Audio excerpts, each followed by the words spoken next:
What's happening? What's happening? Benton here. Psalm 23. The Lord is my shepherd, I shall not want. He maketh me to lie down in green pastures. He leadeth me beside the still waters. He restoreth my soul. He leadeth me in the paths of righteousness for his name's sake. Yea, though I walk through the valley of the shadow of death, I will fear no evil, for thou art with me. Thy rod and thy staff, they comfort me. Thou preparest a table before me in the presence of mine enemies. Thou anointest my head with oil, my cup runneth over. Surely goodness and mercy shall follow me all the days of my life, and I will dwell in the house of the Lord forever. Joe Moore, peace and respect, Benton, he says. Good to see you, sir. Right back at you. Won't be looking at the comments until perhaps later. We shall see. Once again, in the parking lot of a motel in my Nissan Versa in Bakersfield, California. Indeed, a little bit of nausea this morning. I've been having a little bit of that. I'm choosing to see it as some form of healing. Lots of healing. Also, I've experienced a great deal of healing, certainly over the last 4 years, with these my infamous slash famous health woes. Uh, and I'm paying somewhere between 55 and $60 a night for this motel, and man, that money's worth it just for the rest I've been getting in healing. And man, like just laying there on the floor after I wake up, I do sleep on the floor most of the time by choice. And a couple of hours of meditation and relaxation and really getting down into the body scans and the tissues and uh, what a blessing, certainly. And then I think about other people. I know, shocking, right? Uh, as self-centered and up my own ass as I tend to be, I do think of others, and we'll skip the solipsism tirade at this time. And I wonder, how much of this sort of thing do other folks do for themselves? And it's not as far as proper rest, relaxation, calm. Um, and that actually, I just had a thought about, so-called toxic positivity and when it comes to human interactions and our speech, there's been an emphasis for many years on good vibes and positivity, uh, in how a person comes across, in how they express themselves, and how they treat others. Here's my question. How many people are treating themselves positively, within themselves at the level of rest, relaxation, reducing stress, or simply refusing to take on stress in the first place?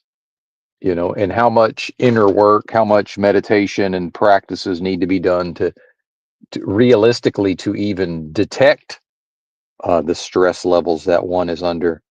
Uh, and the title of this live stream is "It Is As It Must Be Here," and that refers to the external, everything outside of my sphere of influence. This place, baked into the cake of this vacuous, delusory, adversarial realm of business transactions is, um, the individual quickly, through the socialization process, growing up, education, going into employment, adulthood, early adulthood. A big part of that that's not talked about is those mechanisms. They condition and desensitize and teach the individual how to go through their day experiencing moderate to high levels of stress every single day. And then, what does this do to the body? What does this do to the hormones? The breathing, the overall health, the digestion. That's a big one. And I don't want to be too graphic, but in these last 4 years, a lot of my issues were digestion, and I've certainly had issues in the bowel department, and I'm going to try to be delicate here. So when things get backed up and aren't, moving themselves along properly, I've had those issues. What I haven't had is the other side where um, the squirts. I don't know, what are we calling it, but that happened to me maybe like a week ago, and I think that's the only time in 4 years. And again, trying not to be too graphic, but thinking about eating unhealthy, not exercising properly, overweight, in my 20s, uh, with my first wife. And, there probably was never a week where that wasn't the case. Um, it's fascinating to think about that. And then how much of that is stress related? How much of that is, and I'm sure that every once in a while the body needs something like that to happen anyway, as part of the normal detoxification. And that it's not necessarily a bad thing. I would say when it becomes chronic, that's the issue. But it struck me, that I've intentionally managed my inner space, my diet, and all of these things over the last 4 years to create that condition for myself. Right. And what I can say to most people, the wage slaves, I'm not talking to the independently wealthy. And hey, I'm happy that people, may not have to go out here and wage slave or do things that they would prefer not to do. Um,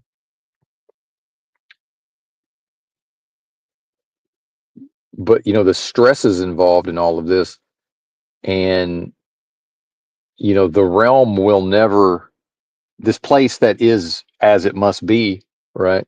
This realm, you know, since it's based on a series of business transactions, the society, the culture, the realm can only care about your digestion, right, and your stress levels and your diet to the degree that it supports the business transactions, right? So, yeah, in the ways that the system is able to turn it, make a nickel, right, turn a profit on products and services that may enhance your own healing and digestion and just various bodily processes. Beyond that, what this place is doing to individuals, is piling on heaps of stress and combining it with poor quality food. And for most people, a schedule that, yeah, it's not impossible to exercise, but it makes it certainly more difficult. um, and priorities is a thing, certainly. But these are the type of things I think about, and it is my basis for compassion towards my fellow humans in many ways, um, because I remember what it was like, and it wasn't even that long ago for me. And even when I thought I was living a healthy lifestyle, hilariously, I was not. Just a less bad lifestyle than most folks.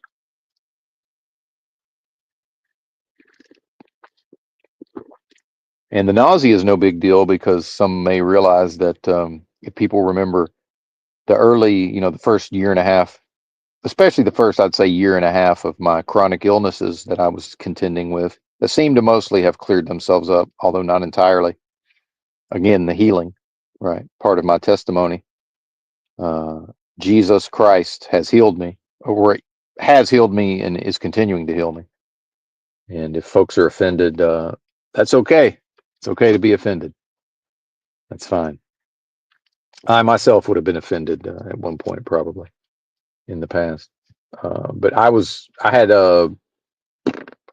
eight probably an average of an 8 out of 10 on the nausea scale, but with no vomiting every single day for probably a year and a half. And that's not an exaggeration. I was uncomfortably bloated in my midsection for about 2 years, 2 to 2. And I'm bad with time, so it could have been longer. I don't know. And where I'm going with this is, in observing my own bodily processes, realizing that, your average person, especially in the middle part of the country,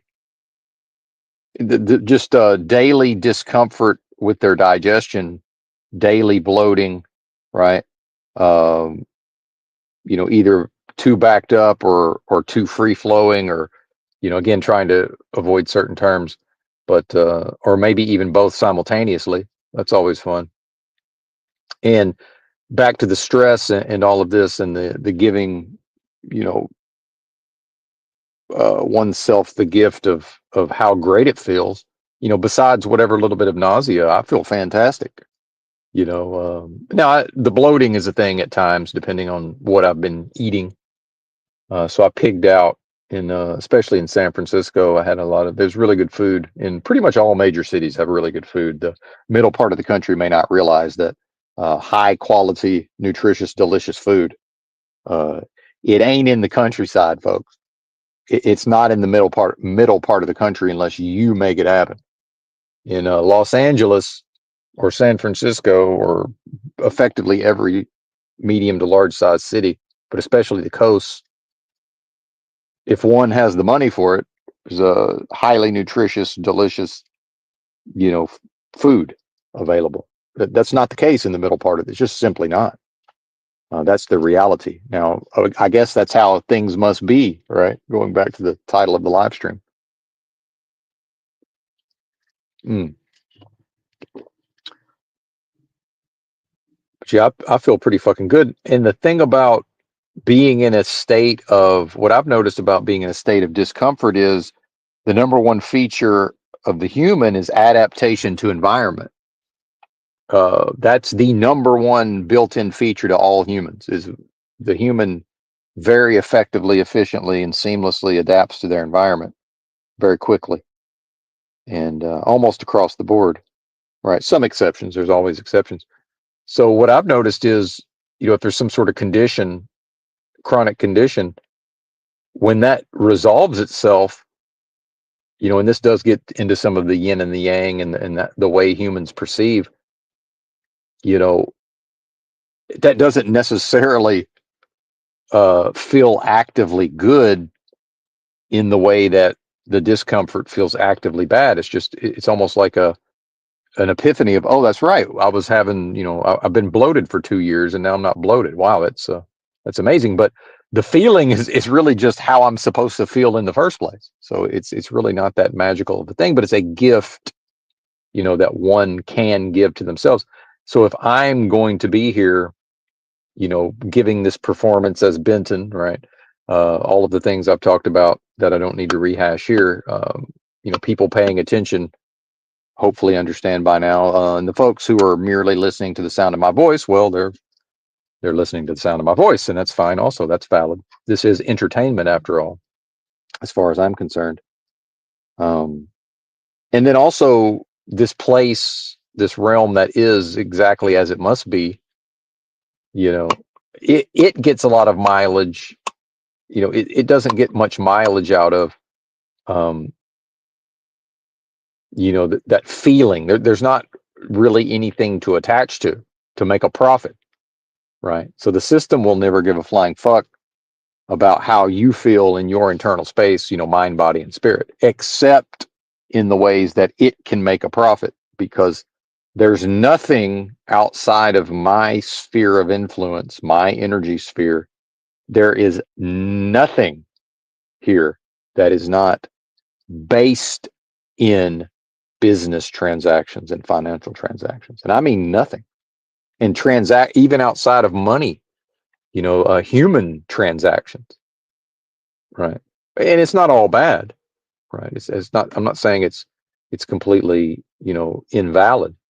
I'm saying that is the basis for this realm. So that's how I get to the idea that it is as it must be here, because it is going to be based on a never-ending series of business and financial transactions. That's not going to change, right? And in order for that to be facilitated above all else, that's where we get into, the war, right? The war has one cause. It's to support and facilitate the never-ending series of business and financial transactions. That's it. There's no other reason for any of that. Now, however, all of these phenomena are always multi-layered and multifaceted. So it's like a killing of two birds with one stone. Many other aspects or many other criteria will be addressed and resolved as well. That's what the system does.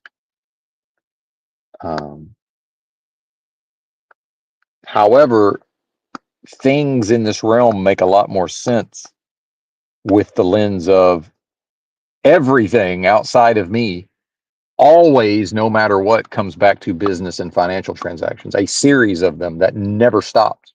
Right. I find it fascinating. And, look at how long of a life compared, I'm almost 50. Look at how long an expansive time that I required to figure that part out.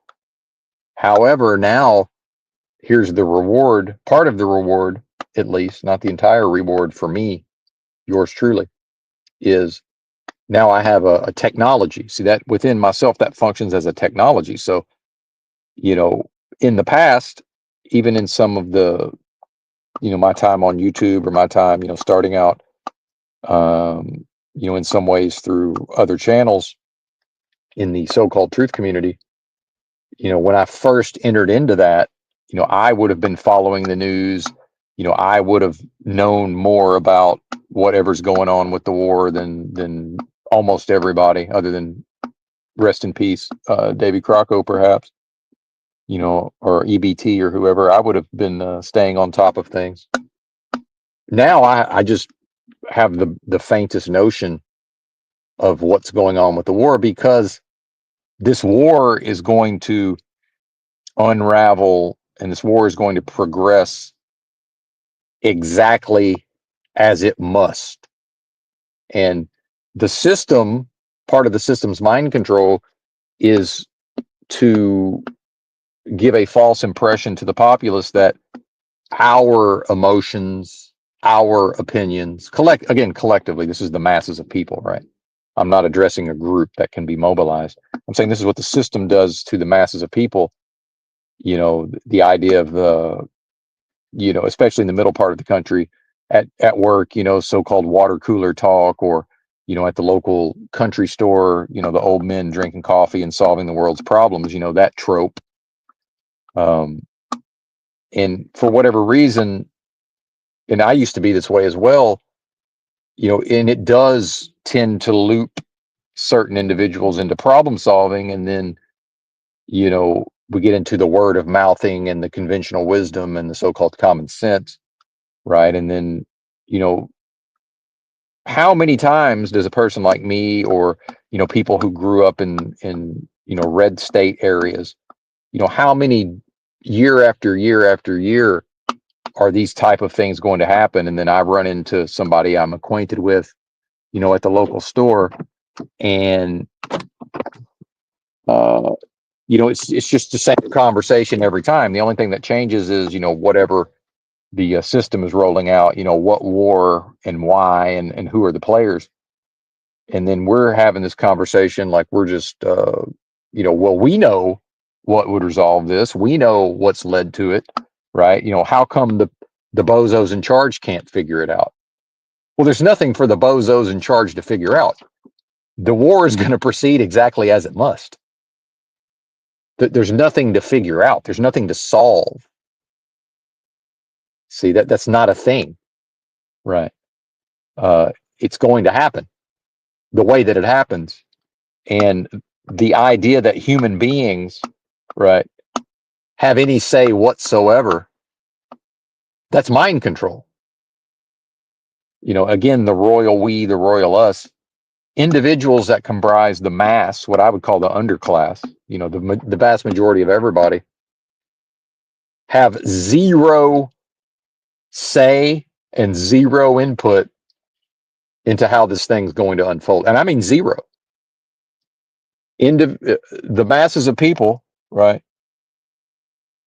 Those individuals, what they do or don't do in relation to this war, it has zero effect. As far as outside of themselves, no effect, none. Now, when I examine how I used to think, how I used to feel, right, I expect that many, if not most of you, and I don't want to speak for the listener, but so let's forget about the audience. But for the purposes of the discourse, I already know, right? I already know how most people think and feel in relation to a war, right? All I need to do is remember how I used to think and feel in relation to a war. And there's been many of them in my lifetime, certainly. Mm. And, how does that serve the individual? Because remember, again, makes no difference. Zero difference outside of the individual. But then how much emotion, how much stress, how much fear, how much anger, how much, also puffed up with pride at times. Oh, well, now America gets to be big swaggering Trump and, all what, just the military might of America. And, I've had some, not the Trump side, but I've certainly at times allowed myself to fall into that many, many, many years ago, certainly. But I definitely considered myself patriotic a long ass time ago, certainly, and felt those feelings. I get it. It feels good, right? Feels good until one realizes it. If you actually look at the official fiction layer of American military history, it's not really that awesome, honestly. And I'm talking what the system says happened. The history of American military might. Oh, let's make fun of the French, right? But then if you actually look at American military history, it's not it's not what it's promoted as. It's not and again, official fiction, right? Such as getting the Chinese kicking American ass in Korea, right? Like I don't know, I wasn't there, but that's the official fiction is that America got their butts kicked by the Chinese in Korea in like 1950. I don't know, wasn't there, right? Now your average rootin' tootin' middle America red stater, that's impossible. That was impossible just after World War II for a group of Americans to engage a group of Chinese in a military conflict or a skirmish and get their asses kicked. Literally impossible, right? And it's interesting to me on some level. I find, but the sociology and the psychology and the anthropology, I find fascinating. And I've talked about this before. I remember going into a pawn shop or somewhere when Obama had just gotten elected before he was, sworn in. And he's, in Arkansas, these old men hooping and hollering and talking, and their thing was, he's going to cut defense spending.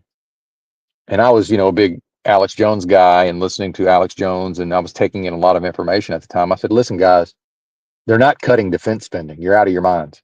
And I didn't quite say it that way, but that's basically, I just kind of laughed and I was like, listen, they're not cutting defense spending. It's not going to happen. And right now, official fiction, it didn't happen under Obama.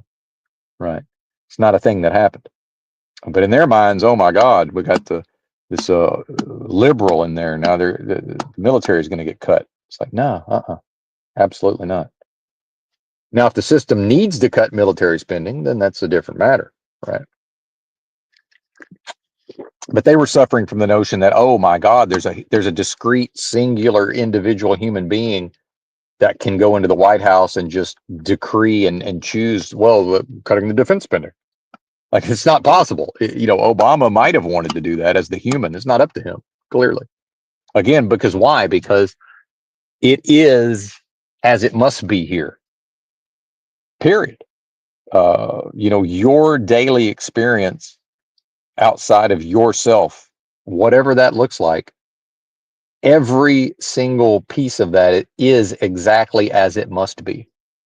And that's a bit of a mind fuck to accept that, because I look back at my life and how much of my own emotion, how much of my own fear, how much of my own stress, how much of my own ill health, how much of my own excessive drinking of the past, how much of my own habits was based on coping, right, with the way my external environment was, but being mind controlled into falsely believing that I and the people near me had any ability or power to change one iota of that external environment. And then this idea of, oh, well, America, as an American, I'm not only am I free, I'm more free than any person's ever been in all of human history, solely based on when and where I was born. And then when I think about inversion, right, the inversion of a lot of ideas was probably the opposite, right? I'm probably the most enslaved if the system's telling me I'm the most free. Meanwhile, and then right out of 1984, freedom is slavery, right? So the psychological prison, that Benton has grown up through. Well, let's call it total freedom, right? Let's call it total psychological freedom. Let's call it total psychological prison, total psychological freedom, right? And then gaslight, insult, make fun of, reject, right? Mistreat Benton if he has the audacity to question any of that, right? Because the royal we outside of ourselves ain't free and never have been, right? Now the only question is, and this reminds me of a song, "Free your mind and the rest will follow," right? So I have the capacity as a discrete individual, at least within this delusory realm, right? Within a delusion, it's always framed that way. It's always within a delusion. I am able to access power over my own internal space to free my mind if I choose to put in the work and I choose to make that happen and I choose to remain vigilant, right? I have the power to do that. Outside of myself, no power, none. So what this inverted realm does is it says, well, hey, little Benton, you're effectively powerless within yourself, except in ways that benefit the system. Then I am powerful, right? So on the one hand, the system manipulates me via my internal space, but then sends me the overall message that I have no power inside myself, and that my power, it's power to the people. It's the power is always collective. The power is always outside of me, in conjunction with my so-called fellow humans. It's backwards. That's exactly backwards. The people collectively have no power. And I'm talking about the masses and the underclass. So this idea that the people could rise up and change things, that's system speak. That's an idea of the system, for the system, by the system, to benefit the system. That's mind control. That's an example of the mind control that's built into the delusion. The idea that, well, the billionaire class and the ones above the billionaire class that none of us have ever heard of, the idea that Elon Musk is the richest man in the world, whatever, all of that nonsense. It's impossible. Human beings cannot come together and go crush those people. It's not possible, and they know it. And part of the mind control of the delusion, the delusory realm, is the idea that the people at the top of the pyramid fear the people at the bottom of the pyramid. And you are at the bottom of the pyramid, make no mistake, whether you want to be or not. That's where you are. You're down here at the bottom of the pyramid with me, the underclass. Right. We can argue, where you stack up within the hierarchy of the bottom of the pyramid, that's fine. And again, take the pyramid and turn it upside down, right? It's the idea that the ones at the very top occupying the high ground in a way, not the moral high ground, that they have fear of the ones at the very bottom. That's not possible because the ones at the top are absolutely 100% certain that when the masses come together collectively, they don't have power. Right. Mm. And we see it with these protests. That's not power. Right. That's people walking around holding signs, and it either turns into a party, right? Like Occupy Wall Street, or I don't know, whichever one happened. There's something happened at some point, and it always, the trucker stuff, the convoys. It either turns into a party, or it's these miserable leftist communists who are just completely fucking miserable, and whatever they've been doing, and especially on the West Coast. And again, I'm not even really keeping up with it very much, right? But whatever they're up to, however it's more or less just actively affirming their Communist Party membership as a good comrade, right? That they must be seen, out there in the streets. And then now the rioting. Now here's the rioting comes in. That's all the system. The system, again, bring it back to it is as it must be here. That's the riots. When masses of people start tearing shit up and setting things on fire, that's part of the things are as they must be. When people protest or take it to the streets, see, if that could do anything that would threaten this system, it would be psychologically impossible. If taking to the streets and protesting and picketing and holding signs and chanting slogans, if that had any power in it to upset the apple cart of the system, it would not be psychologically possible. And it also would not be physically possible, but certainly not psychologically possible. And that's, the idea that I have some liberty. Have right now, if I want to, I can drive this car from here to New York City if I want to. Like I have an ability to move about the country, right? And that's liberty, right? The system that serves the system. That's allowed because that's what serves us. It's not allowed because we need Benton, to have a certain type of life individually because we care, because America and corporations and governments love Benton, right? That's not the case. It's that what suits the system is for things to be set up to where if I want to, I can drive my happy ass to New York City.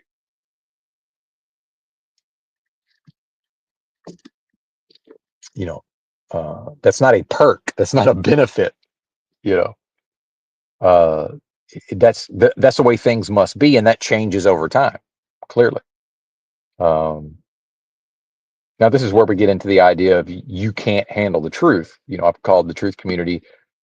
I coined the phrase so-called truth community, and that's caught on to some extent. And I also coined the term the you can't handle the truth community, because everything I just said is true. And many folks, again, back to the mind control, back to the inversion, their own internal emotional responses to what I just uttered at the level of truth, that's what's most relevant, right?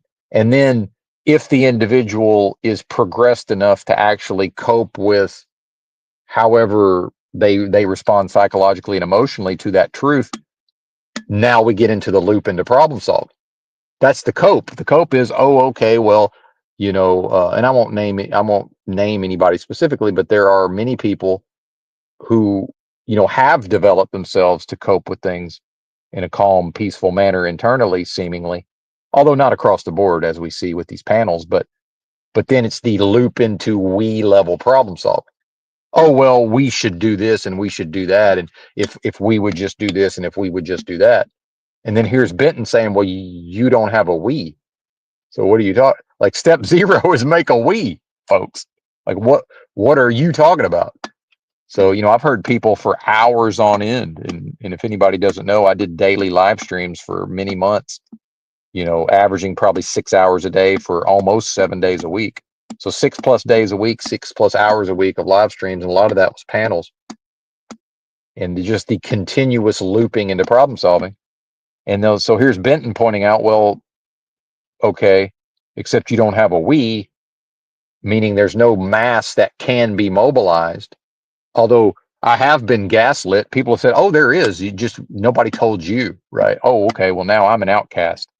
And I said, well, I don't believe it. I don't believe it that there's some underground network of people that are communicating, and just, I haven't been blessed into that. It's like, bullshit, bullshit. I don't believe it for a second. Part of that is I would be way too useful to something like that to leave me out, certainly. The utility, the Benton's utility is way too high, practically speaking. I'm just, I bring too much to the table with what I could actually get done in the real. Again, that's a fantasy. But I know I'm having a fantasy. The problem is not that the person is having a fantasy. The problem is when the person doesn't realize it's a fantasy, and that's a fantasy that, someone who's looped into problem solving, and if we would just do this and we would just do that, it's like, yeah, okay, I'm not going to join you there until it's demonstrated to me that I have any power whatsoever to enact those changes. Like, when was I deputized? When did the sheriff deputize me and say, okay, Benton, go get them? That never happened, right? So clearly the loop into problem solving is the mind control of the delusion. It's baked into the delusion. We can talk about mind control. We can talk about MK Ultra. We can talk about the government, Ted Kaczynski, Manson, and all of this. And yeah, it's fascinating. It's interesting. It's entertainment, right? But what I've realized is this is not that human beings rub their hands together and in the in the back room somewhere and came up with MK Ultra, right? No, that was discovered. The MK Ultra technology is built into the delusion itself. When the delusion came into existence, mind control came into existence. Period. It's part of this place, which is exactly as it must be. And why are there 61 comments? I don't know. Am I going to have to hire moderators? What the hell's going on? That can't be a good sign that there's 61 comments. Oh well, I'm not even gonna take a look. I'm not even gonna peek. Right. And also, if anybody disagrees with what I'm saying here, that's fine. I fully support anybody's right to be wrong. Right. And it's not even a right, but part of this realm is anybody's entitled to be dead fucking wrong. I was dead fucking wrong about a whole lot of shit most of my life, and that was completely fine and appropriate for where I was in my journey, right? And I don't even like saying it that way, but where I was on my path of progress, it's totally fine that things were that way, completely fine. So whoever's making 61 comments, which I'm assuming is people take exception and umbrage with what I'm saying here, let's go for it. And in fact, the 61 comments is part of it is as it must be here. The 61 comments is part of that, right? It must be that way. And, as we know, one of the two political parties is the scapegoat, is always the scapegoat. It's just which of those two parties is a scapegoat. That's the determining factor of which group the person then, if they're foolish enough to identify with one of those two political parties, that's not determined psychologically based on which of the two the person is attracted to. It's based on which of the two repels the person. Again, the inversion, right? It's actually an attraction via repulsion. So I understand that for many of the middle of the country type of folks, it's one of the two parties in particular is repellent, right? Um, yeah, and that flips. Sometimes it changes, right? Sometimes that changes. For me, from listening to Alex Jones show every single day for years, and people may not, since he's carried the water for Trump, people may not be aware that Alex Jones was one of the strongest critics of the Republican Party for many years. So when 0809 happened, especially, I completely, you know, all my synapses that would ever be able to identify with the Republican Party, that all got burnt the fuck out. Right. There's nothing there to connect to anymore. I can't, which is a blessing, certainly. There's nothing within me that is able to respond favorably to either of the political party. Right. And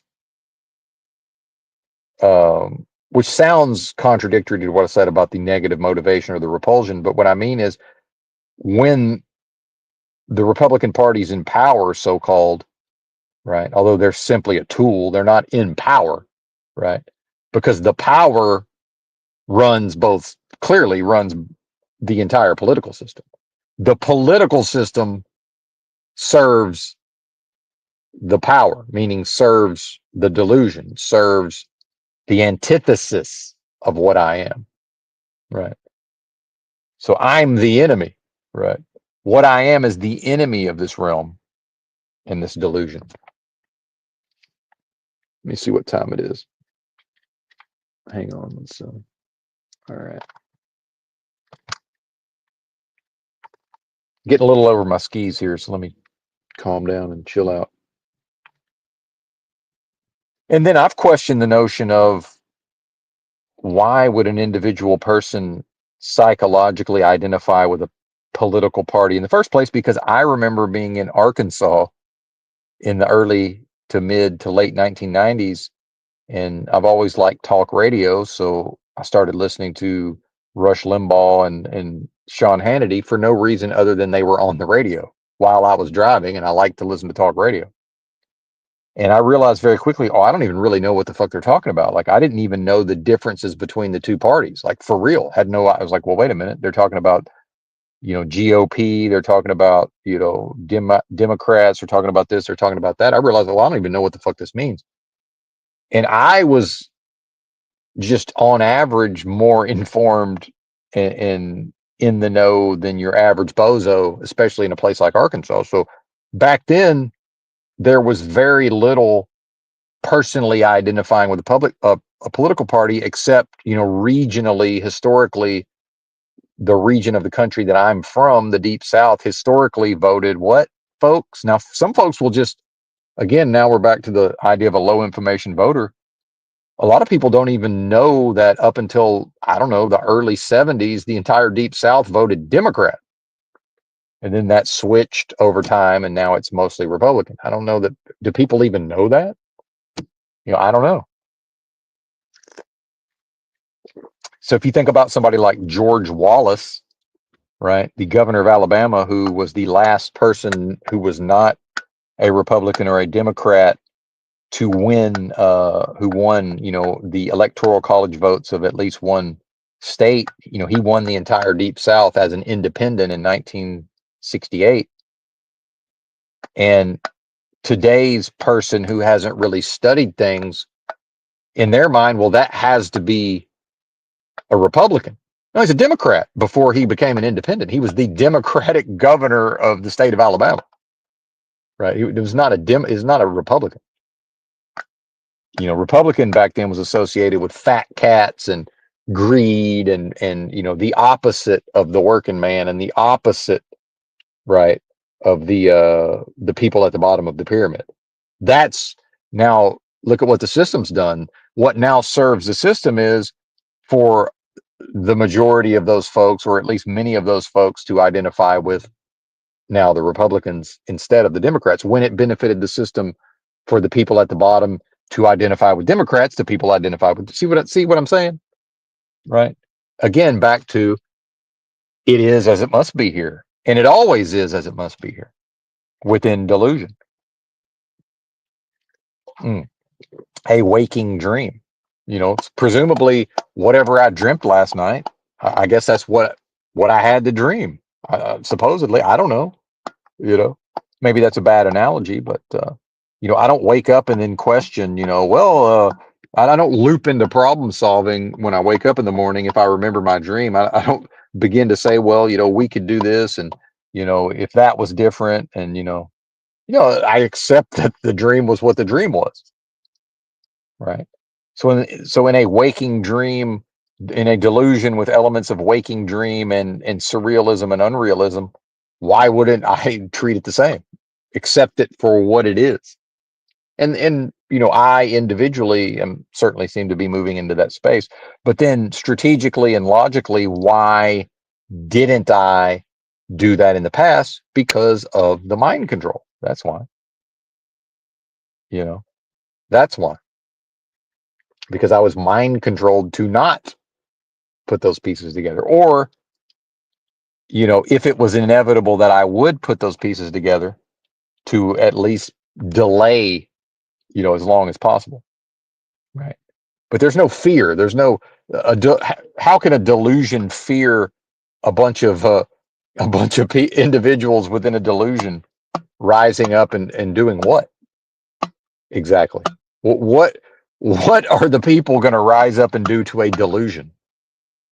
You know, there's nothing. It's like it's just shadow boxing at that point, right? Becoming ever more skilled at dissipating one's energies to no effect. You know, which again further benefits the system for the person. And then, as we see nowadays, people have been socialized, people have been coddled. Life has been way too easy and comfortable in America, and still is in many ways. And that's what keeps the majority of folks on the hamster wheel. You know, and realistically, what I started the stream talking about, relaxation, reducing stress, um, tending to one's internal space. That's a rich man's game. It's a rich person's game. That's not a working man or woman's game. The working man or woman, and you can say in this economy, it's always been this way, folks. It's a boom bust cycle, and at various points in the boom bust cycle, it's easier, it's less difficult to go out and punch a clock all day and be able to eat fast food and to live the lifestyle, the bullshit, uh uh ass, it's ass, the just ass, the average, your typical American lifestyle is ass. I mean, can we just call it what it is? I mean, it is, right? Wage slaving to make rich people richer, maybe having time to go through the Burger King drive-through, and that's its own punishment, right? It to me, it's a reward to not be able to afford the fucking burger. And I mean, if one's not able to afford Burger King, I'm like, good. They're like, oh, a Big Mac's $15 or whatever. I'm like, good. Maybe you won't eat it then. Great, all the better. Make it $100. And just like cigarettes, people are like, oh, when it gets to $5 a pack, I'm quitting. Look, man, if a cigarette smoker's got $20 in their pocket and a pack of cigarettes is $20, they're buying a pack of cigarettes. If the pack of cigarettes is $100 and they got $100 in their pocket, they're buying the pack. It's just how it is, man. So people can grumble about, I saw something about dynamic pricing, and if anybody's heard of that, and just now a fucking large fry at McDonald's is $6 or whatever. Good. Maybe you won't eat it because that's one of the worst things a person can put in their body, right? Anything on offer at McDonald's, right? And now here's the mind control. People say, "Oh well, McDonald's has healthy options." No, they don't. They have less unhealthy options. See the inversion? The inversion is uh, everything at McDonald's is unhealthy. Oh well, let's just say there are some things on the menu that are healthy. No, they're not. There's nothing in a McDonald's that's healthy. Nothing. There are items that are less unhealthy than the other items. That's it, right? That's the truth of the matter. Mm. Now, I'm not mad at fast food. So this is why I'm not able, and this is really one of the key things that got me to where I'm at now with this, the people have no power collectively and all of this, is realizing that, even if the realm operated the way that, the royal we are indoctrinated to believe it operates, that people could come together and reform dystopia. Well, not when they're all going through the Burger King drive-through every day. They're not going to have the mentals for it. They're not going to have, the physical, mental, and spiritual fortitude solely based on eating the motherfucking fast food, right? Just that alone will preclude people from having what it takes, were it even possible in the first place.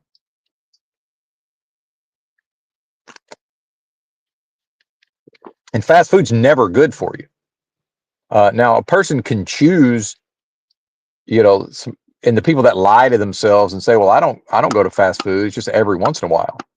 Well, I'm calling bullshit. Number one. Number two, the idea that, yeah, your body can recover from that, a value meal, right? Not a value meal. See, why am I saying this?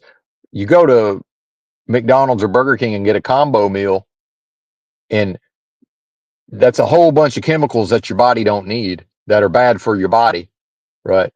Yeah, your body, because of how wonderful it is and amazing and all of it, yeah, it can recover from that, but that's not a justification for the action. The fact that, same thing with somebody that smokes crack. Like, somebody can go out here and smoke crack for the weekend.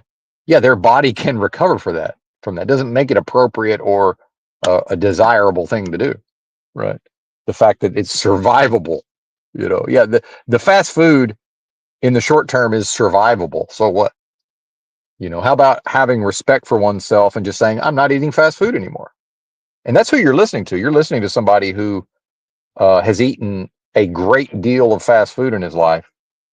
Um, and just finally, here's how bad it is for me. It took serious chronic illness after almost drinking myself to death for me to finally just say, okay, no more fast food ever. Right. No more fast food ever. And no more, just bullshit, ultra processed foods. I'm done. So sometimes when I'm in a store getting my coffee or whatever, I'll pick up a muffin or just whatever's laying around, and I'll start reading the ingredients. And it's like, I'm not willing to put this in my body. I was for most of my life, I was, but I'm reading all of these, 100 different ingredients in this ultra processed food. It's like, yeah, my body can survive this in the short term, but that's no justification for doing it. And then people are like, oh, well, I'm busy, I'm this, I'm that. Look, anybody can choose not to eat bullshit and still survive. But then, aha, what's the person doing with their day? Well, they're wage slaving to make rich people richer in a delusion, right? Where uh, the only thing that isn't dead, the only thing that's redeemable here, the only thing with a redemption value is what I am, which is one with the most super intelligent force of love and creation possible at the highest levels of vibrational frequency, a quickening spirit. And I'm here to tell you, as far as I can tell, it's virtually guarantees that an individual will never come to true knowledge of self while they're eating junk food and fast food. It's not possible. Or maybe a person will have some sort of you know uh, apocalyptic moment within themselves. And if you look at the definition of apocalypse, this fits. But then whatever realizations they've had, whatever revelations they've experienced, they can't integrate because of the state that just the fast food has put them into. Never mind the psych meds, the drugs, the this and that. And I was reading some YouTube comments recently. It was about, men catching shit for saying they don't want children or whatever. And then some woman, and I love my women, but some woman was basically, trying to say that maybe men are realizing that it's women who are happy, right? And fulfilled and all of these things. Well, see, that's mind control. The idea that a woman believes she's happy, in all of this. And I don't remember the specific context that the comment occurred in, but so I just replied and said, well, how can women possibly be the most happy, fulfilled, contented group of people? And so many of them are on anti-anxiety, antidepressants, and psych meds. Like, how are these two things simultaneously possible? And I left it unsaid, but perhaps the psych meds have led this lady to a false sense of happiness and contentment, right, and fulfillment. Hey, maybe it's the psych meds, lady. Mm. And males are on them too, but probably to a slightly lesser degree. Although I'm going to catch up any day now, I'm sure. Any day now.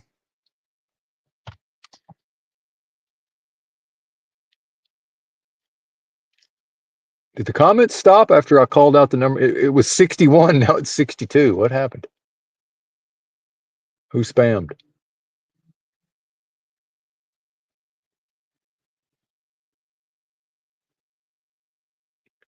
Oh, good for you, Joe Moore. Quit smoking cigarettes June 5th, 2023. And this is a type of person I am. I've toyed with the idea of taking up smoking just to show people how fucking easy it is to quit.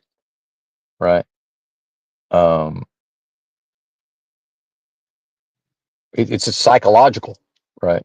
Um, but am I willing to smoke cigarettes every day long enough to prove to people that he's actually addicted, and then just to prove how easy it is to quit? It's like, nah, not really. I think not. Yeah, exactly. Thank you, Sam. Exactly. The psych meds. Well, and nobody cares about smokers will never be persuaded to quit smoking at the level of their health unless they have, like, it would take something. Actually, it's not even doable now that I think about it. I know somebody who had open heart surgery, widowmaker fucking heart attack, and was a daily drinker and smoker, and was able to quit both, and then pretty quickly was just like, life's not worth living without cigarettes. And even though he doesn't drink, he smokes, and he's basically like, fuck it. If I can't smoke, I don't want to be a person, which fair enough. But mm, what I tell people is, boy, you sure must love paying taxes. Somebody that smokes cigarettes, I'm like, because they'll tell you themselves, oh well, I need to quit or whatever.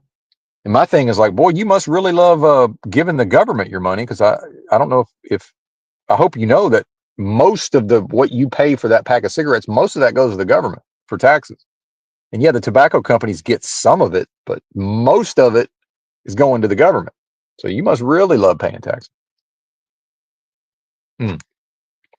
And then just thinking about, add up what it costs to smoke cigarettes for a year. And I don't mean the health implications and the other associated costs. I just mean, it's an expensive hobby, right? Oh, I get to pay money and I get to pay a bunch of taxes to ruin my health. Hey, sign me up. Sign me up. Right.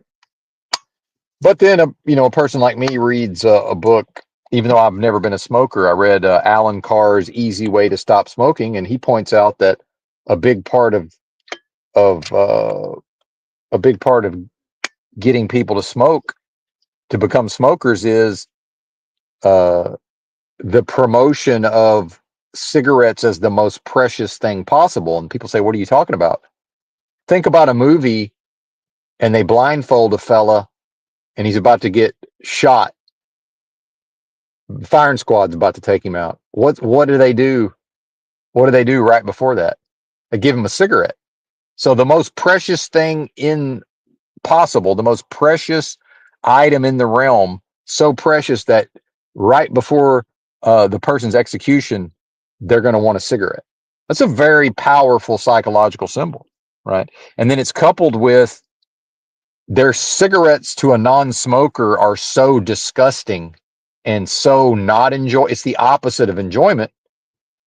So the person, when they smoke the first cigarette, on the one hand, it's like, well, I could never become addicted to this. This is so disgusting. But then it's also looking around at the other people who were smokers It's simultaneously, well, they have to be getting something out of it. Otherwise, why would they smoke? It's like, no, they're not getting anything out of it. Uh, Smoking cigarettes for the relaxation or the feeling, that's like wearing shoes that are too tight all day to feel the relief of taking them off at the end of the day. It's the exact same thing. The craving is contained within the cigarette. When the person smokes the cigarette, the feeling of relief and relaxation is a feeling of relief because the craving is assuaged. See, it's backwards, right? And so understanding that psychology, if I was insane enough to damage my health by smoking cigarettes, I would very easily be able to quit smoking, understanding all of that. Be a piece of cake, right? Now, if somebody made it worth my while, right? If somebody paid me enough money, I might perhaps do it. And that's not a challenge. I'm just mean generally, like there'd have to be something in it for me. But and part of that is just showing people that they're bitch made. I laugh at some of these people, bitch made. You know, but again, these are the people that I'm led to believe are going to come together and reform dystopia, right? This is who I'm led to believe is going to fix this place. People who can't even fix their own fucking, and I don't mean Joe Moore, my apologies. People who can't even overcome their own addictions to something like cigarettes, right? And fast food and the powerful chemicals and the whatever they put in the food to make it more addictive.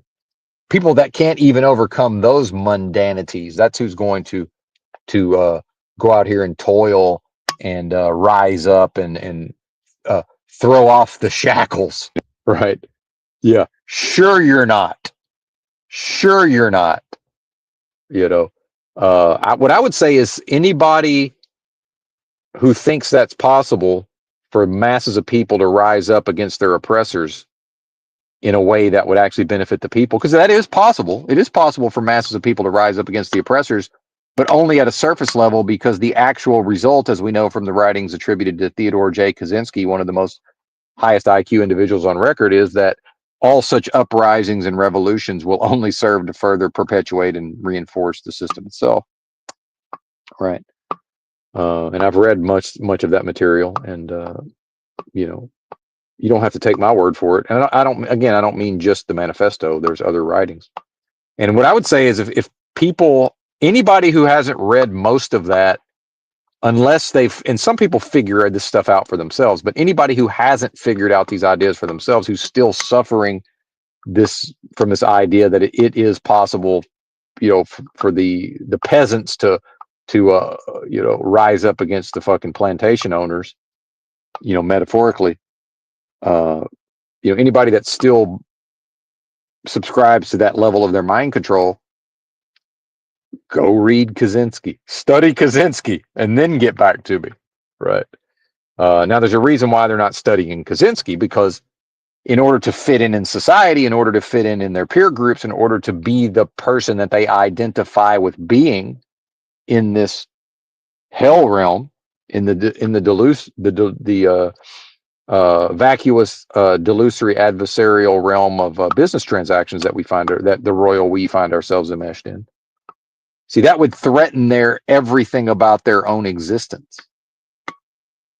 Merely, and they know it.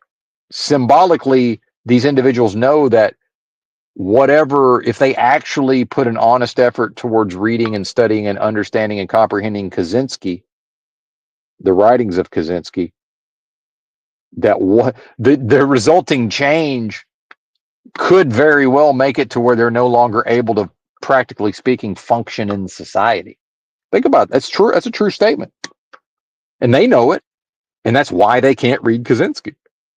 And then, maybe they'll listen to me. Maybe they're listening to the sound of my voice. Maybe they'll take my word for it. I don't know. I don't want them to. I want them to do their own research. Well, they can't do their own research. Because why? Because they are more psychologically enslaved than any humans have ever been in all of human history. Most likely. I can't say for sure. I'm actually just inverting the mind control notion that because of when and where I came out of my mama, Not only am I free, I'm more free than any humans have ever been in all of human history. What are the odds of that? Number one, you want to talk about that's like winning the Powerball, every single drawing a fucking for an entire year. You want to look at the mathematical odds of that, of me happening to be one of the people who just happens to be born, when not only am I free, I'm more free than anybody's ever been in all of human history, right? Me and this other group of people, you know, that's like winning the Powerball and then winning the Powerball again the next week and then winning the Powerball again the next week, you know, or, hey, I only scratching my head. I only won the Powerball 6 times this year. What's going on here, right? I mean, I really don't think your average person, and I haven't studied statistics, but I seem to have some grasp of it. I just don't think the average person understands statistics and mathematics well enough. And every once in a while, it's suggested that, well, you could go back to school, you could go back to university. What would I study? I'd study mathematics. Meanwhile, I have very little actual mathematical aptitude.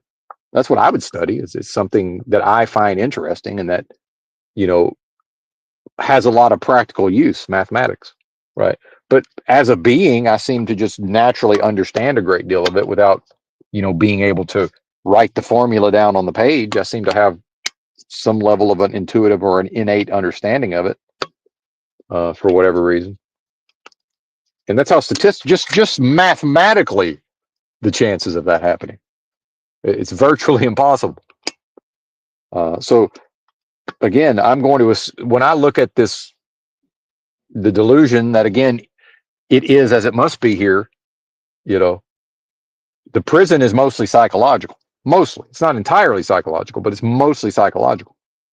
So of course I have liberty to move about the country and the world, perhaps, and of course I have the liberty to choose which corporation I slave away for to make rich people richer, right? That ain't freedom. That ain't freedom, folks.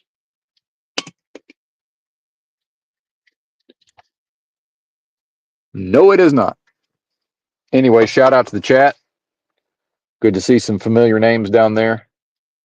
Hope everybody's well, I trust that everyone is well, while knowing that I don't know, I guess it depends on what do we consider all right or doing well, you know. Um the less of a delusional state that I'm in, the better I'm doing, even if that means that, I'm uh a homeless person, who happens to have some money. I've still got like 2 grand left, and I've in no way, despite my frugal nature, I've certainly I've been spending freely, right? And they say when in Rome. Well, with all of this inflation, um, and the way things are economically, people who don't understand economics, and that's where you hear all of this, well, now live below your means and scrimp and save. This is the time to, if a person, has decided or seemingly believes they have no choice but to, make much of their daily life around business transactions and resources and money. This is the time to make as much money as possible. And uh, coming along with that is free spending, right? Who cares if, and again, forgetting about the issue of eating fast food, but, you know, uh, just using it as an example, who cares if a combo meal at McDonald's is $20 if a person is earning so much money?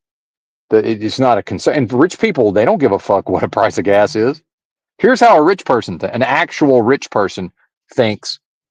They're driving somewhere. Maybe they're taking a road trip. Maybe they're just driving around Los Angeles or being driven or whatever. And there's all this traffic. The rich person wants gas to be $20 a gallon because there will be less of the plebs on the road. They want that. See, that they don't. It could be $100 a gallon. Makes no difference to them. Doesn't matter what things cost. Totally irrelevant. And see, this is part of the reason why a poor person, and I mean poor is a specific definition. Poor means not rich, and rich is defined as Rich people don't have to do anything indefinitely and they maintain their present lifestyle, meaning they're not compelled to go work a job. They're not compelled to go work in their business. They might choose to work a job. They might choose to work in a business. They don't have to. And they can't become poor. Nothing can happen to make them poor. It's impossible. If a person, so like my father had enough assets and had a high enough income for most of my early life, actually into my early adulthood, my father had enough that where we're from, he would have been viewed as rich. Well, the fact that he was able to become unrich proves that he was never rich in the first place. Actual wealthy people can't become unrich no matter what they do. It's not possible. Right. It's not possible. Okay. So if you don't meet that definition, you're poor. There's nothing in between. This idea of the gap between, the income inequality and the gap between the rich and the poor, that doesn't exist. There is no gap. See, that implies that a poor person could become rich and a rich person could become poor. There's no gulf there. That's an impact, that's an expanse that can't be crossed. Right. Now, can a poor person rise into relative affluence? Yes, and that's a very different thing. I grew up under relative affluence, right? A custom home on 5 acres with European luxury automobiles in the driveway, right? Because that's what my father was into for whatever reason, even though we're from Arkansas. I guess he had to be a contrarian. But culturally we lived a very austere lifestyle, but I never lacked a meal. I never lacked clothing, right? I went to the dentist regularly in spite of the state of my teeth these days. My teeth are still pretty fucking good compared to your average person who's been living the way I've been living for all these years now, in spite of the minor troubles I've had with my teeth. Some of it self-inflicted, certainly through lack of care, but I had braces and just the whole thing. I had access to things that my peers did not necessarily have access to. So that's not rich. That's relative. That's not middle class. That's not upper middle class. That's relative affluence, and it can be gone in an instant. Oh, look, my dad's burned out on owning and operating a convenience store. Oh, well, now he's going to earn his living as a day trader. Oh, look, now he's 70 years old and trying to scrape by on Social Security and whatever little bit of inheritance he got that he's had to hide because when he divorced my mom, when him and my mom divorced, she got a judgment against him for alimony that he never paid, which I don't care that he never paid it. I don't believe in alimony anyway. But the point I'm making is, and my mom got a settlement and whatever, was able to buy a house that she squandered. But that's not even the point. The point is, his assumption was that, he was going to have a certain life, right? He didn't understand that he was going into compulsive gambling and was about to fuck off, 75% of his net worth. Right. Because he didn't understand that the game in this vacuous, delusory, adversarial realm of business transactions is the owning and operating of one convenience store, that was the problem. He needed to have 10 of them. See, but my dad didn't want to have 10. He wanted to have one. See, he was going by his preference. And then after, damn near 30 years or however long he owned and operated a convenience store, he finally had enough, sold out, and was like, oh, look, I'm going to fucking day trade, which actually he's really good at, but he didn't realize he was compulsive gambling, right? It's like, yeah, Tom Dwan was a really good poker player for many years. Unfortunately, he's also a piece of shit, degenerate, compulsive gambler. So now, not only does he not have anything, he owes fucking millions, tens of millions of dollars to people. Right? It's called compulsive gambling, folks. See, a rich person can't become unrich through compulsive gambling. It's not possible. They weren't rich in the first place. They were relatively affluent. It's an important distinction to make. Because I remember with my second wife driving around Northwest Arkansas, where Walmart's headquartered. And, me and my first wife had a mortgage and all of this, and just driving around with her uncle and his uncle's wife. And just through some neighborhood, and $250,000 houses back then. This would have been late 90s, early 2000s, probably late 90s. So what would be like a $500,000 house in Arkansas today? So 3,500 square feet or whatever in a subdivision. And she referred to this as rich folks. And I didn't say it, but I thought to myself, these people aren't rich, because my parents were living in that level of house at that time, and I knew my parents weren't rich. And my dad had, just begun the process of fucking off most of his net worth. But even I back then knew, well, my dad ain't rich, and he lives in a house, actually a little bit nicer than these houses, and he paid cash for it, right? So it's like, it's the viewpoint or the perception, it's the perspective that one has. You know, that doesn't make it. That doesn't make that rich people living in those houses just because that's the perception. It doesn't make it so.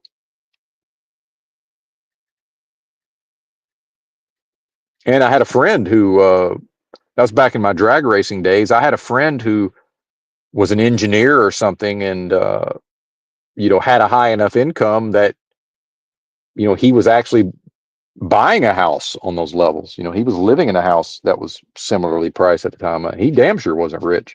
It's like, oh, those are the rich folks. Like, nah, nope. The rich person can write a check and build the subdivision. That's the rich people, if they want to. The rich person can cut a check and build an entire subdivision and not even think twice about it. That's a rich person, not a person who can temporarily, qualify to get a bank loan to move into the subdivision, or in my dad's case, live so below his means for so long to at one time be able to pay cash for a $300,000 house or whatever. That I think is now in Arkansas. I think it's about 800 G's. I'm pretty sure. Last time I looked it up on Zillow or whatever. But what do they say? A fool and his money sooner parted. Well, there you go. And 800 grand, not even that much money. A lot of people, $800,000. Yeah, what are you going to do with 800 G's? I guess I could live on it for, I don't know what, 10 years. They say, what do you mean 10 years? That's 80,000 a year. I'm like, yeah, but what's it going to cost to live in years 7, 8, and 9, 7, 8, 9, and 10? Like, it is, if everything stays exactly like it is now, sure. But I'm seeing the writing on the wall that the progression is going to be, whatever, it's going to double and then double again, just the basic living expenses. People want to complain about what things cost and the cost of living. Wait till it doubles and then it doubles again, because that's going to happen. The cost of living is going to double, and it's going to double again. Because why? Because that's what the cost of living does over time. Right? How many times has the cost of living doubled? Right? Study economics. It's right there. What's happening right now is completely normal. This is totally normal. People, I don't think they realize that. This is completely, totally fucking normal. It doesn't make it desirable, doesn't make it any less of a struggle, but this is absolutely, again, this is what's supposed to be happening here. Ticketmaster is supposed to be going to dynamic pricing. Apparently some of these supermarkets have said they're going to dynamic pricing. And what it is that with the AI and the databases, and I was always suspicious of these store cards. Oh well, it's, if you have your fucking Kroger card, it's a lesser. That's actually an early version of dynamic pricing, by the way. Oh well, if you have the fucking store card or the shopper card, then it's you get a discount, right? And when was that? 20, 30 years ago that was started.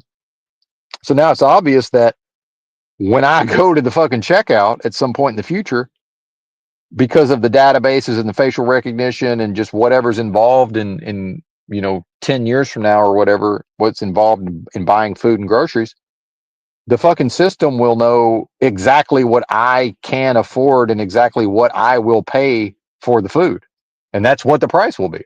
And it will be a different price for different people based on what they themselves are willing to pay. The system is in the process of figuring out how to extract the maximum highest amount that the person will pay.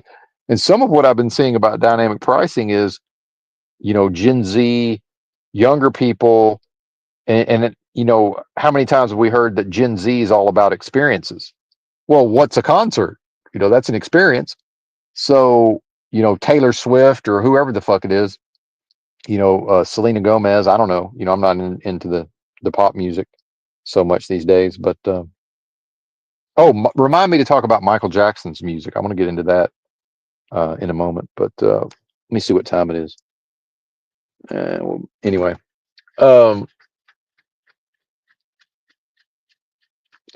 so these Gen Zs on there complaining about, these various problems with the dynamic pricing, but then at the end of the TikTok video, which I'm not on TikTok and I never will be, but I see some of this content gets remixed, but they always end up paying it. It's like, yeah, the fucking computer systems know how to get the highest possible price, not for the seat, from you for the seat. That's the difference. How much will you pay for it? And not you, the listener, but the 24-year-old, gay dude who, obviously gay person who wants to go to a Taylor Swift concert or whatever. And at the end of the TikTok, he's complaining that when he first tried to buy the ticket, it was $200, and then suddenly it's $700. And then he's like, yeah, but I paid it, And then why can't the people? And this is all generations are trash. I hope y'all don't. I like Gen Z. I like all the generations in some way. I don't have no beef with Gen Z, but I don't have a beef with any of the generations. They're all equally fucking problematic and equally worthless, just in different ways, right?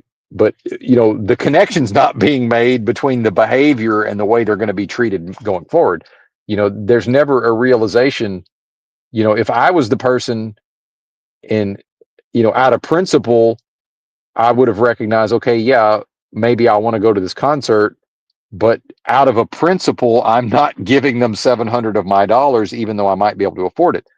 I'm on the free StreamYard right now. I absolutely right now can afford the $45 for a month of StreamYard, and I might choose to pay it. I view it as exorbitant, so at this time, my only choice is I won't pay for it. And StreamYard's job is to get the absolute maximum amount of money out of me that I'm willing to pay, which is probably why they continue to allow me to use the service. And they're already offering me a fucking free trial. It's like, well, typically free trials aren't offered to existing customers or past customers, because these systems have figured out, how to manipulate my own behavior in order to extract the maximum amount of monetary value out of me. Again, doesn't that lend credence to my assertion that this realm is a vacuous, delusory, adversarial realm of business transactions? Doesn't that more or less prove it? Right? And we can, oh, well, it shouldn't be that way. Well, what does should have to do with it when it has to be that way? That's like saying there's a tree in this parking lot and it's 20 feet tall. And I could say, well, yeah, it ought to be 30 feet tall. Well, what's that got to do with anything? It's 20 feet motherfucking tall because it has to be 20 feet tall. But what does my notion of what it should or shouldn't be have to do with the reality? Nothing, other than the ways in which I may or may not be manipulated via mind control and other psychological means. Why can't the individual figure that the fuck out? And then if they still choose to break out $700 for tickets, then who cares?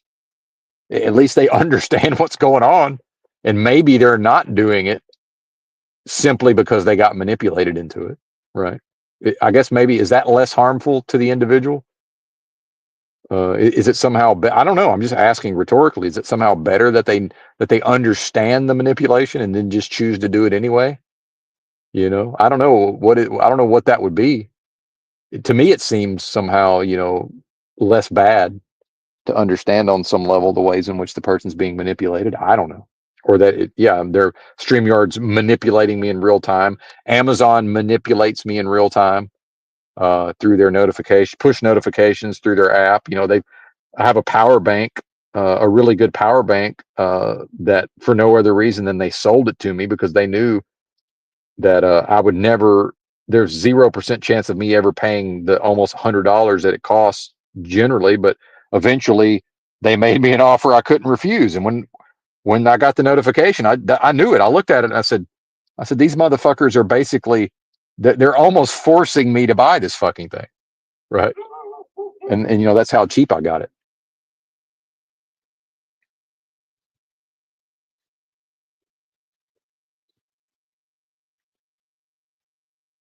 Well, it's daylight, so I guess I'll keep yakking while we drive to the store. I don't know if y'all heard that dog barking or not, but I'm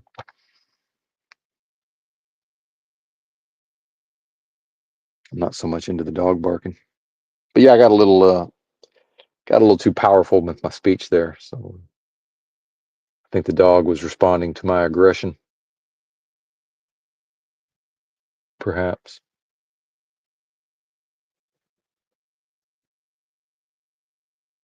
Or perhaps the owner's whatever the owner was feeling with respect to the aggression. Hard to say.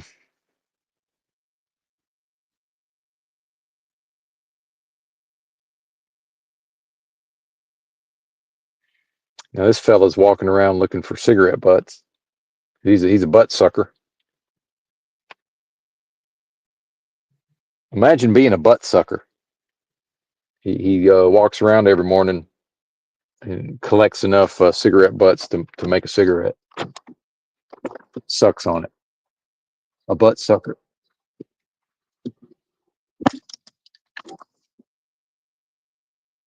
And it's bad enough being a butt sucker, but imagine being a butt sucker and not knowing one's a butt sucker. Woo! What a mess. What a mess. Yeah, what's killing us today? That's funny. What's up, Rebecca Joe? Well, fortunately, collectively, we ain't alive in the first place. So actually, nothing is killing us. So we got that going for us. The royal, not the royal we, but the actual we, right? The collective. There can never be life to a collective or the collective, at least not for the masses of people. It's psychologically impossible. So there's never power via a collective. So the upside of that is nothing is killing us, Rebecca Joe, because that's not a thing. But apparently, there's going to be a war. There is a war. Um,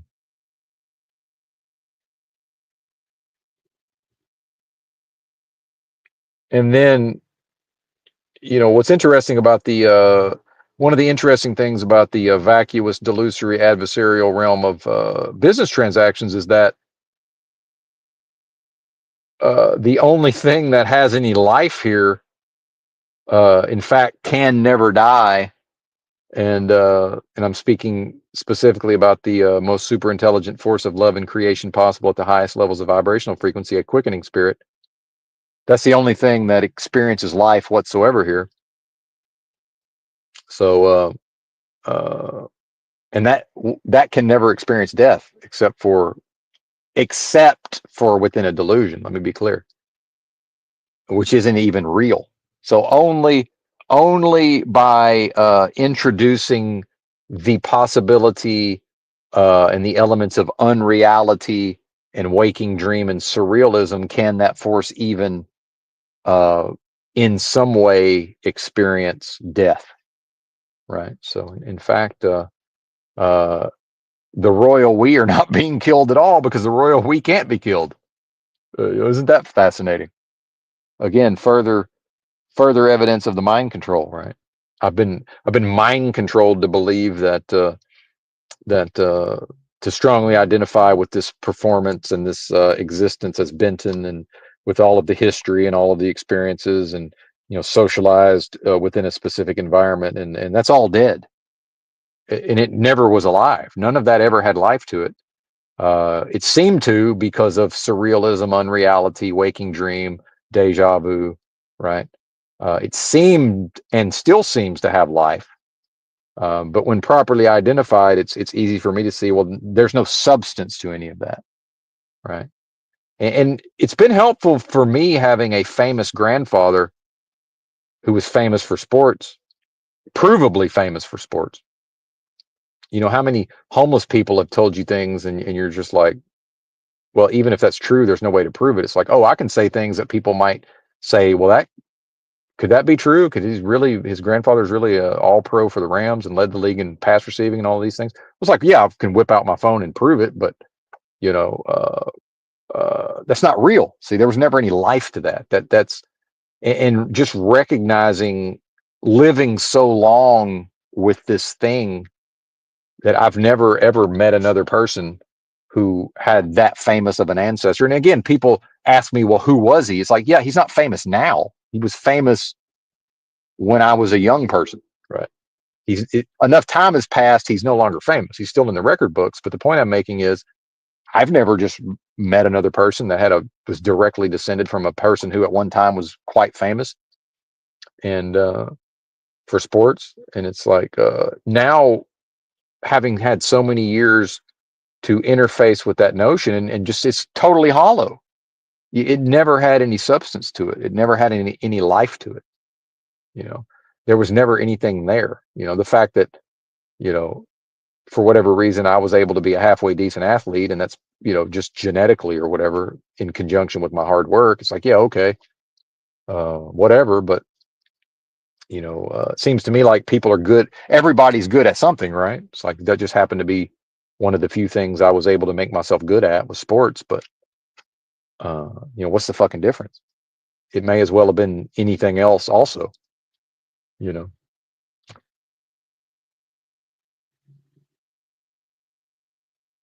All right, I don't want to get into it with Rebecca Joe, but uh, the royal we, Rebecca Joe, the royal we, because we don't do anything. Remember, there's no group doing things. I really want to bring that point home to people, right? Now, coping, perhaps, right? Coping, you know, support grouping, right? But there's no community. There's simply no we in that sense. It's not a thing. It's just not. You know, you got your fellow mind control victims, right, doing what they're mind controlled to do. I mean, if you consider that a we, I guess. But you know, this idea that there's groups of people and they, you know, come together and they, you know, they share experiences and they support each other and they build each other up. That's a fucking lie. That's a fantasy. And people can try to, now what will happen is I will be gaslit, right? I will then be gaslit into, oh, well, no, Benton, that's the case for the rest of us. There's something wrong with you. It's like, well, actually, the fact of the matter is, if you look back to my early life, I promise you, I was one of the most socially successful people on here, as far as number of friends, you know, my ability to influence my peers, right? You know, peer group dynamics, you know, and all of that, right? Friendships, dating, relationships, all of that type shit, right? Popularity, you know, um, all of those things. Uh, you know, the fact that it turns out that I'm one of the most introverted people and prefer to spend most of my time alone is neither here nor there, right? You know, I won't ever, you know, I've had experiences where I'm not going to be gaslit into, oh, well, everybody else is having a wonderful, fulfilling experience and has peer groups and support systems. Okay, and I will once again I'll ask, then why are so many people on psych meds? If all of that's true, and I'm just some you know, antisocial, and I mean actually the psychological definition of antisocial, and I'm just some antisocial loser, and I shouldn't even say that. I'm, you know, what I am could never be those things. But Benton, you know, if anybody's going to try to attempt to gaslight Benton into all of that, it's like absolutely not. And you know, my path being progress, if my path of growth and progression had continued to wind its way through popularity and having a lot of social interaction, I would still be having a lot of personal friends and a lot of social interaction. Right. Looking back on it, what I needed to learn and what I needed to perform and what Benton needed to do via social groups, friendships, girlfriends, wives, that was all completed years ago. That phase of my life's over. Right. Um, and then we get into, what even is the purpose of humanity? And yeah, I understand the human as a social creature and I have social skills and all of these things. Again, that's all dead. None of that is going to survive this place. You know, my social skills or lack thereof, my friendships or lack thereof, my family relationships or lack thereof, whether negative, neutral, or positive, none of that survives this place. So was it ever real in the first place? I don't know that it was, honestly. But did I benefit from it, and did I grow and change and learn and all of that? Yeah, of course I did. Yeah, absolutely. And I served as a catalyst, in my peer groups, leadership, and as a catalyst, but then unfortunately also as a tool of the system, although I was not aware of it, as a tool of the enemy, although I was not aware of it at the time. Right. And that's where we separate intention, from the actual manifestation or outcome. My intention was not to serve the enemy or serve evil or serve wickedness. So if the fact is that I did serve those things via friendships and peer groups and all of this, and a lot of that was in as a catalyst and through leadership, you know, and also serving my peers, but not realizing I was doing it in a way that was not necessarily beneficial to them directly. And in fact, a lot of that did serve the system and serve evil. The fact that that was not my intention, what does that have to do with it? Nothing. It doesn't have anything to do with it. The end result is the same. So it's like Tina Turner's "What's Love Got to Do with It?" Well, what's intention got to do with it? Again, on a collective level, when I look at my own energy sphere, when I direct my efforts inwardly, well, intention has everything to do with it. In my internal space, it's extremely important, intention, right? When it leaves me, when intention leaves my energy sphere, I've lost all control over it, right? It's neither here nor there. And how many times do things go awry and the person's like, well, that wasn't my intention. It's like, well, who cares? What's the difference? Who cares what the intention was? What does it matter? Right. Anyway, appreciate everybody being here. Shout out to Replay Crew. If there's anybody still in Replay Crew, it seems like, because I know a lot of these names that used to comment on my channel and used to come to my channel, and I'm running them off bit by bit.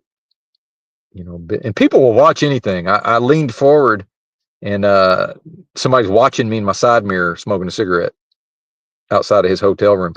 People, and just I don't mean looking at me. I mean watching me like I'm on the television, watching me like I'm TV. These people will watch anything. Thanks for watching. Bye.